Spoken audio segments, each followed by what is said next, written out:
Okay, go ahead. All right, tonight we are presenting on the American Medical Association. When was it organized? The American Medical Association was founded on May 7, 1847 by a group of doctors who were affiliated with various local and state medical associations. The doctors were concerned that medical education in America was not regulated on a national level. The core purpose of the American Medical Association is to promote the science and art of medicine and the betterment of public health. The AMA achieves this by influencing public policy regarding health practices, laws, and management. Okay, so the AMA organizational structure. It mostly is composed of the Board of Trustees, which is 21 men and women who guide the AMA and sets the standards and policies for the medical profession. And then you have the House of Delegates. And what they do is to set policies. There's a policy setting body of the AMA.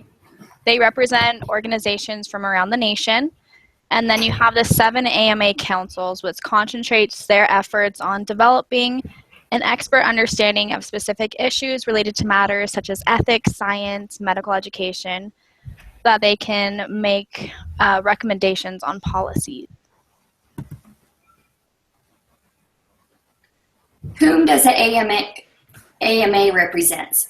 The American Medical Association is the oldest and largest advocacy group representing American physicians. The AMA represents about 15% of the nation's doctors. The AMA is one of the nation's leading lobbying forces, and it's a political action committee, which dispenses money to political campaigns. It's also one of the nation's wealthiest. The association runs awareness campaigns on health issues and works to shape governing policies that affect doctors and patients. Now let's talk about who's eligible to be a member. It's open to a wide range of people. The first bracket would be physicians, and this is anybody who has a degree in a doctorate of medicine or a doctorate of osteopathic medicine or a recognized international equivalent.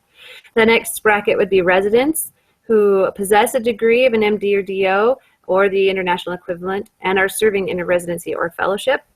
The last group would be the medical students who are currently enrolled in an educational program provided by a recognized college of medicine or osteopathic medicine. And this includes students who are on an approved sabbatical, provided the student is in good standing upon returning from the sabbatical. The AMA is a professional organization that develops educational courses. It promotes ethical practice of medicine. It offers resources to help the members of its organizations, and it works to improve practices that will increase public health. It's also an advocacy organization that lobbies for legislations favorable to the members. It supports political decisions. The biggest one recently was Obamacare that it backed. And the last one, it influences policies on both the federal and the state level. Now let's talk about the relationship between the physicians and the American Medical Association. Today, there are only about 15% of physicians that belong to the American Medical Association, and that's a drastic change from the 1950s when it was 75% of the physicians belong to it. Now, this decline in numbers has been attributed to several things. Heidi just mentioned most recently they backed President Obama's health care legislation, and that cost it some members. They were really not interested in the decision to support mandatory medical insurance for many doctors. And as we continue on, another factor in the declining numbers is that society as a whole has shifted away from belonging to large groups. And you see that in the declining numbers, like in Girl Scouts and Boy Scouts and other large groups. There's more emphasis today on the individual. There's also growing competition for dues from state and specialty medical organizations. This also hurts the AMA. And you see this particularly because state-level organizations are perceived to have a lot more power for the physician and more control over their state health laws rather than the national stage does. And then the changing concept of what it means to be a doctor has also contributed to the decline. Younger doctors are less likely than their predecessors to think of their profession as a defining element in their lives. So they come out of medical school thinking of medicine as a vocation rather than a lifelong calling. There is also, let me check my other notes. There's been specialty societies that have seen strong growth because of their ties to continuing medical education and board certification. So although the AMA claims that it carries more political power than state societies, the greater power and influence often lies at the state level. Some policies that we researched that the AMA supported were they're an advocate for the advancement for understanding of women's health issues. They provide national forums for advocacy on minority health issues and professional concerns of minority physicians and medical students. They supported the war on drugs as well, and they were advocates and educates on the LGBT concerns and provides a forum involvement, mentoring, and networking for LGBT physicians and medical students. And then it was kind of more difficult to find things that they didn't support because that's just how it was. But some things that we found that they didn't support was they were against Medicare until pretty recently, and that was only after like Obamacare did some reforms to it, and then they started backing it. But the idea of Medicare and all that was at first not supported by the AMA. And then the AMA continues to fight for the elimination of the Independent Payment Advisory Board. And those were some policies that they are not in favor of. And this concludes our presentation. Thank you very much for joining us. Awesome, great work. Very well done.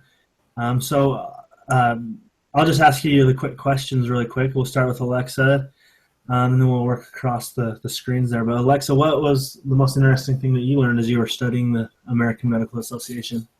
So when I was doing my research on the American Medical Association, the most interesting thing that I found was about like the committees, like the committees and what they do and what they support. I found like really intriguing because there was like a wide variety of them, and there's a broad scope on what the AMA does. So I thought that was really cool, and just like the commitment that they have to the community and issues in the world. Great. Heidi, same question.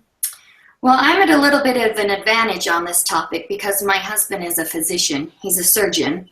So I went to him for a lot of information. He is not a member of the AMA because he feels it's more of a political backing than it is as a support network for him. So as we talked about in the slide, he is a member of several of our state boards. He belongs to the surgery board, the medicine board of our state, but he feels that the AMA is completely political and it doesn't really accurately, I don't know what the word I'm looking for, put out the beliefs that most doctors have. So him and I had many discussions on that, and that's what I found most interesting. I knew he wasn't a member, but I never really paid attention to why. But once I started realizing only 15% were members, that's when I started questioning him, and he dove into a lot of the information of why a lot of them aren't.